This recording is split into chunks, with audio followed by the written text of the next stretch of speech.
बुलढाण्यामध्ये अल्पवयीन मुलीवर अत्याचार करण्यात आल्याचा प्रकार घडलाय। खामगाव मधल्या पिंपळगाव राजा इथली घटना आहे। चिमुरडी घराबाहेर खेळत असताना तिच्यावर हा अत्याचार करण्यात आला।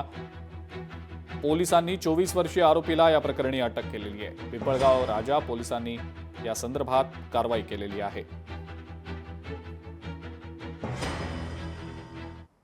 आम्ही आरोपीला अटक केलेली आहे, त्याच्या ताब्यात घेतलेलं आहे।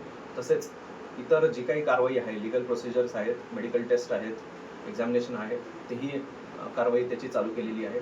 तसेच बुलढाणा शहरातून आम्ही फॉरेन्सिक टीम बोलवून जे काही पुरावे आहेत, सायंटिफिक पुरावे आहेत, ते गोळा करण्याची प्रक्रिया देखील आम्ही तात्काळ पूर्ण केलेली आहे आणि लवकरात लवकर या गुन्ह्यामध्ये आम्ही चार्जशीट दाखल करून जेणेकरून पीडितेला न्याय मिळेल याची आम्ही तजवीज ठेवली आहे।